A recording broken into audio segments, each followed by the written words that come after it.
नमस्कार, मैं doctor Anjali Sharma, assistant professor MS college Bikaner. आज की क्लास में हम स्पिनिंग द्वारा यार्न कंस्ट्रक्शन किस प्रकार किया जाता है ये समझेंगे। वस्त्र निर्माण के लिए रेशों से धागे का निर्माण किया जाता है, अतः धागे की निर्माण प्रक्रिया ही कताई प्रक्रिया कहलाती है। रेशे विशेषकर प्राकृतिक रेशे कपास, ऊन, लिनन, कटे फटे कोकूनों से प्राप्त रेशम आदि छोटे छोटे टुकड़ों के रूप में रहते हैं। इन्हें एकत्रित करके विभिन्न प्रक्रियाओं द्वारा साफ सुथरा किया जाता है। तत्पश्चात रेशों को एक दूसरे के पास पास सटाकर समानांतर रखते हुए बट लिया जाता है। इस प्रकार बटाई के साथ साथ धागे में ऐंठन दिया जाता है और रेशे की कताई होती जाती है, जिसके फलस्वरूप अविरल लंबाई के धागे हमें प्राप्त होते हैं। धागे की बटाई के साथ साथ रेशों को आपस में सटाकर खींचा जाता है, जिसे ड्राइंग आउट कहा जाता है। इस प्रकार खींचना, ऐंठन देना और बटना, ये तीनों ही क्रियाएं साथ साथ चलती है। फलतः कताई प्रक्रिया पूर्ण होती है और अविरल लंबाई के धागे का निर्माण होता है। अब इन धागों को ताने बाने के रूप में एक साथ बुनकर, गूंथकर अथवा फंसाकर वस्त्र का निर्माण किया जाता है। डोरोथी सीजमैन लॉयन के अनुसार रेशों को पास पास सटाकर समानांतर करके उन्हें खींचकर ऐंठन में बल देकर बटते हैं, जिससे अविरल लंबाई के धागे का निर्माण होता है, जिसे यार्न या सूत या धागा कहा जाता है। सूत के प्रकार पर वस्त्र का प्रकार निर्भर करता है। अगर सूत रुक्ष, मोटे, कड़े, खुरदरे और चमकहीन होंगे तो उससे रुक्ष, मोटे, खुरदरे सतह वाला ही चमकहीन वस्त्र बनेगा। रेशे चाहे किसी भी वर्ग के हों, उनके विशिष्ट गुण वस्त्र में समाहित हो ही जाते हैं। जैसे कपास के रेशे से निर्मित वस्त्र चाहे उसे ऊन के रेशे या टेरिलिन के रेशे के साथ मिलाकर वस्त्र निर्माण किया जाए, उसमें शीतलता, अवशोषकता एवं मजबूती का गुण अवश्य ही होगा। इसी प्रकार रेशम का रेशा अपनी अनोखी चमक, सूक्ष्मता, बारीकी व सुंदरता के लिए प्रसिद्ध है। अतः इससे अद्वितीय सुंदर एवं अलौकिक वस्त्रों का निर्माण होता है। ऊन का रेशा गर्माहट प्रदान करता है। इसका यह विशिष्ट गुण स्वतः ही वस्त्र में चला जाता है। रेशों के विशिष्ट गुणों के अतिरिक्त उनकी तनाव सामर्थ्य, प्रत्यास्थता, लचक, अनम्यता, प्रतिस्कंदता आदि भी धागे के निर्माण के लिए आवश्यक है। धागे निर्माण में रेशों को काफ़ी खींचतानी, दबाव, झटके आदि सहन करने पड़ते हैं। अतः रेशों में खींचतानी, झटके, दबाव को सहन करने की पर्याप्त क्षमता होनी चाहिए, अन्यथा धागे निर्माण करते समय वे बार बार सहजता से टूट जाएंगे, जिन्हें बार बार जोड़ना संभव नहीं होगा। फलतः वस्त्र निर्माण कार्य कठिन हो जाएगा। वर्तमान में रेशों को संग्रहित करने से लेकर वस्त्र निर्माण का कार्य मशीनों द्वारा संपन्न किया जाता है, परंतु प्रारंभ में उपरोक्त सभी कार्य हाथ से संपन्न होते थे, जिससे अधिक श्रम और शक्ति लगती थी। धागे निर्माण से पूर्व मानव चटाई, टोकरी, रस्सी आदि हाथ से ही बटकर ऐंठन देकर बनाते थे, परंतु हाथ से ऐंठन देने, बटने आदि में काफ़ी श्रम, समय व शक्ति खर्च होती थी।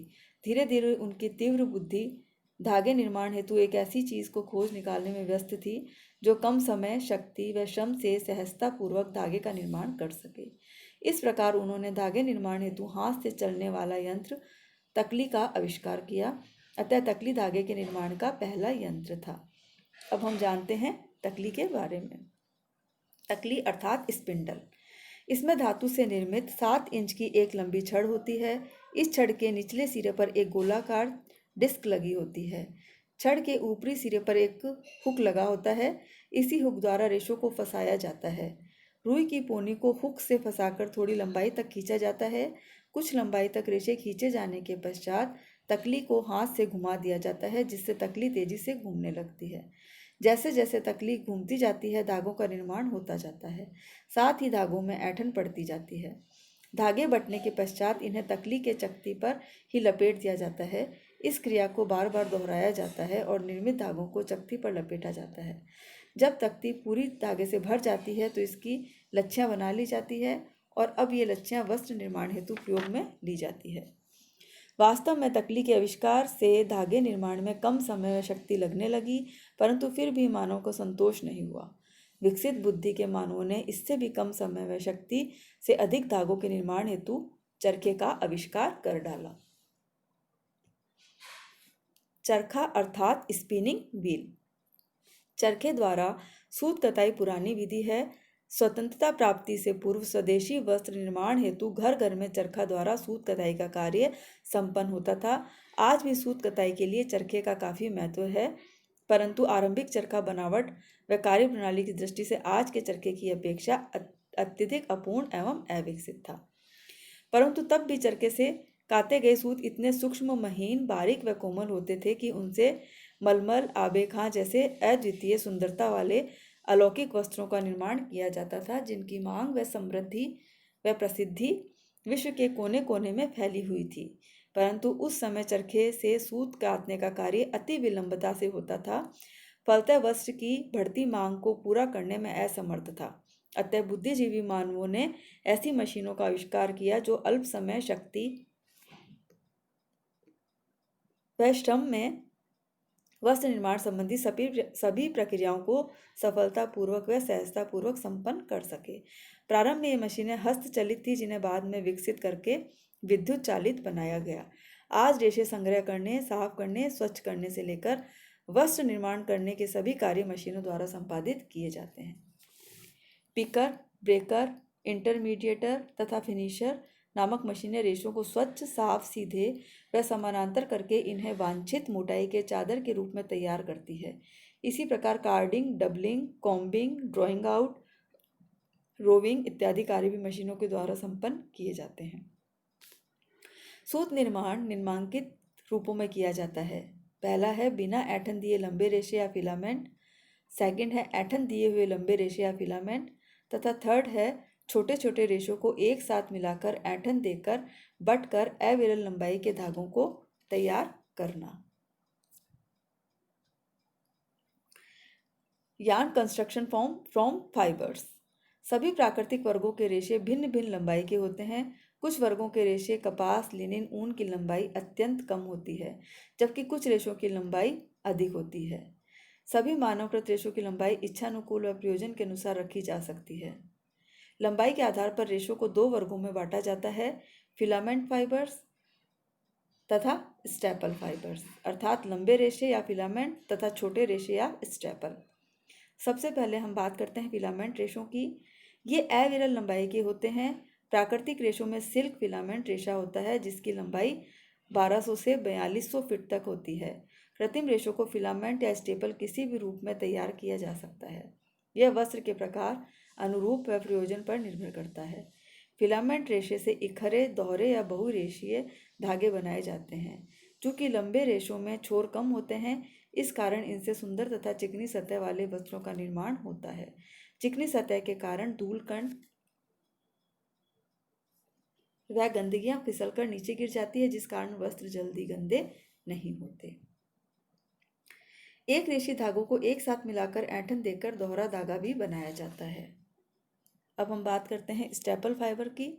छोटे छोटे रेशों को स्टेपल रेशा कहते हैं। रेशम को छोड़कर सभी प्राकृतिक वर्ग के रेशे स्टेपल ही होते हैं। इन्हें पास पास सटाकर, बटकर व ऐंठन देकर अविरल लंबाई के धागे बनाए जाते हैं। अतः इनसे बने धागों को स्पन यार्न कहते हैं। छोटे छोटे रेशों को इंच अथवा सेंटीमीटर में मापा जाता है। छोटे रेशों से निर्मित धागों में छोरों की संख्या अधिक होती है। ये छोर वस्त्र की सतह पर निकल आते हैं, जिसके कारण वस्त्र रोएदार बन जाते हैं। इसलिए वस्त्र त्वचा से चिपकते नहीं हैं, अतः गर्म एवं आर्द्र मौसम के लिए ये अनुकूल होते हैं। अब हम बात करते हैं different stages of yarn construction, अर्थात धागा निर्माण करने की विभिन्न अवस्थाओं की। छोटे छोटे अव्यवस्थित उलझे हुए रेशों से किसी प्रकार के धागे का निर्माण होता है। इसकी विभिन्न अवस्थाओं को जानना आवश्यक है। रेशे वस्त्र निर्माण की सबसे सरलतम व लघुतम परंतु अति महत्वपूर्ण इकाई है। रेशे को विभिन्न प्रक्रियाओं अथवा अवस्थाओं से गुजार कर इनसे अविरल लंबाई के धागे का निर्माण किया जाता है। तत्पश्चात वस्त्र बुना जाता है। प्राकृतिक रेशों से धागा निर्माण हेतु कई अवस्थाएं होती है, जिनसे हमें गुजरना पड़ता है। फर्स्ट है कार्डिंग, अर्थात धुनाई। इस प्रक्रिया में अन्य कई रेशों को मिलाकर अथवा एक ही वर्ग के रेशों को एक साथ मिलाकर धुनाई की जाती है। प्राकृतिक रेशे प्राकृतिक अशुद्धियों, धूलकण आदि से युक्त एवं उलझे होते हैं। धुनाई प्रक्रिया द्वारा इन रेशों को सीधा व समानांतर कर दिया जाता है। साथ ही प्राकृतिक अशुद्धियां जैसे घास, पत्ते, बीज, तने के कुछ कठोर भाग, धूल कण आदि अलग हो जाते हैं। धुनाई प्रक्रिया मशीन अथवा हाथों से की जाती है। मिश्रित धागे अर्थात ब्लेंडेड यार्न बनाने के लिए अलग अलग रेशों को एक साथ मिलाकर धुनाई की जाती है। जैसे कॉटस वूल धागे बनाने के लिए कपास व ऊन के रेशे मिलाए जाते हैं। टेरिकोट धागे के लिए टेरिलिन व कपास के रेशे मिलाकर धागे बनाए जाते हैं। धुनाई प्रक्रिया से रेशे सीधे समानांतर व्यवस्थित हो जाते हैं, अशुद्धियाँ निकल जाती है। इसके पश्चात इसकी पतली चादर तैयार करके 3 इंच व्यास की गोलाकार कीप की नली से निकालते हैं, जिससे मोटी पोनियाँ बन जाती है। उत्कृष्ट कोटि के वस्त्र निर्माण हेतु धुनाई के पश्चात कॉम्बिंग भी की जाती है, परंतु अगर साधारण वस्त्र बनाने हों तो इसके लिए धुनाई के पश्चात पोनियों से सीधे ही कताई की जाती है और इन्हें कंघी करने की आवश्यकता नहीं पड़ती। अब हम बात करते हैं नेक्स्ट स्टेप कॉम्बिंग की, अर्थात कंघी करना। उच्च कोटि के वस्त्र बनाने के लिए धुनाई के पश्चात कंघी की जाती है, अर्थात कॉम्बिंग की जाती है। इस प्रक्रिया से छोटे रेशे छटकर अलग हो जाते हैं, वह लंबे रेशे और भी सीधे और समानांतर हो जाते हैं। इनकी रचना भी सघन व व्यवस्थित हो जाती है। छोटे रेशों से निम्न कोटि के वस्त्रों को बनाया जाता है। हल्की बटाई करके पोनियाँ बना ली जाती है, परंतु ये पोनियाँ अनियमित आकार की, कहीं मोटी तो कहीं पतली होती है, इसीलिए इन्हें खींचा अर्थात ड्राइंग आउट किया जाता है। नेक्स्ट स्टेप है ड्राइंग आउट अर्थात खींचना। खींचने का अर्थ है छोटे रेशों को बड़े रेशों से अलग करना। इस प्रक्रिया में कंघी की गई पोनियों को घुमावदार घिररी पर चढ़ाया जाता है, जिससे छोटे रेशे छटकर अलग हो जाते हैं। लंबे रेशों से उच्च श्रेणी का वस्त्र भी बनाया जाता है। खींच कर निकलने के पश्चात रेशे और भी समानांतर व्यवस्थित हो जाते हैं, वजन एक समान होता जाता है, साथ ही लंबे रेशे ही रह जाते हैं, छोटे रेशे छटकर निकल जाते हैं। नेक्स्ट स्टेप है रोविंग अर्थात घुमाव देना। खींचकर बनाई गई पोनी को घुमाकर हल्का सा ट्विस्ट दिया जाता है, इसे ही रोविंग कहते हैं। इस प्रक्रिया में धागे पर कुछ घुमाव देकर हल्की सी बटाई भी की जाती है। इससे रेशे जो अब समानांतर थे पास पास आकर एक दूसरे पर घूम जाते हैं और अब इनकी रचना और भी अधिक सघन हो जाती है। फलतः ये पहले से भी अधिक मजबूत हो जाते हैं। अब इनमें धागे का पहला स्वरूप दिखाई देने लगता है, परंतु अभी भी ये निर्बल होते हैं तथा जरा सी दबाव या झटका पड़ने पर रेशे एक दूसरे से पृथक हो जाते हैं। इसके पश्चात आगे की कताई की प्रक्रिया की जाती है, परंतु सिल्क के रेशों में गोंद हटाने, ऊनी रेशों में स्काउरिंग व कार्बोनाइजिंग प्रोसेस की जाती है, तब इन्हें ड्राइंग आउट की प्रक्रिया से गुजारा जाता है।